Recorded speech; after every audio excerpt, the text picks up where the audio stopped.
హరే కృష్ణ. బాధలు అందరికీ వస్తాయండి, అందరికీ ఉంటాయి బాధలు. నాకు ఉన్నాయి, మీకు ఉన్నాయి, ధనవంతుడికి ఉంటాయి, పేదవాడికి ఉంటాయి, అందరికీ ఉంటాయి బాధలు.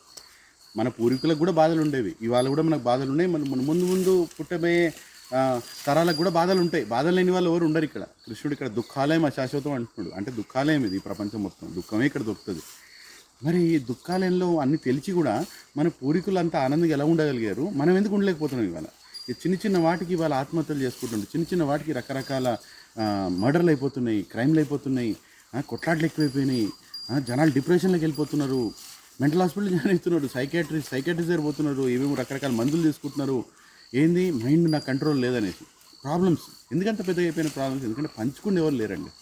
మన దగ్గర ఒక సంఘం లేదు, ఒక సత్సంగం లేదు. ఎంతసేపు నా ఇంట్లో నా భార్య, నా పిల్ల, నా పిల్లలు, నా ఉద్యోగం, నా విల్లా, నా డబ్బులు, నా ఫిక్స్డ్ డిపాజిట్, నా ఫారెన్ ట్రిప్, వీటితో ప్రాబ్లమ్స్ పోవండి. ప్రాబ్లమ్స్ ఎప్పుడు పోతే తెలుసా?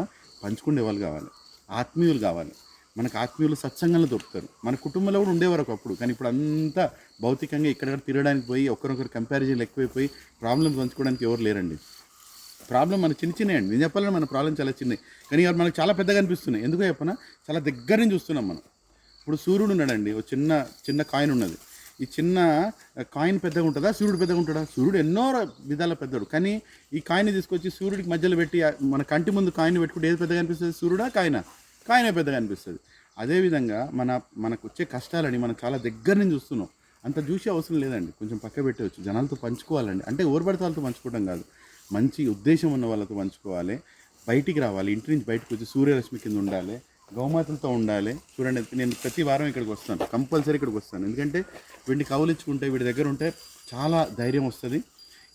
మనకు వచ్చే ప్రాబ్లమ్స్ అన్నీ కూడా చాలా చిన్నగా అనిపిస్తాయి. దయచేసి ఆత్మీయులు పెంచుకోండి, ఇంట్లో ఒక్కరు ఉండకండి.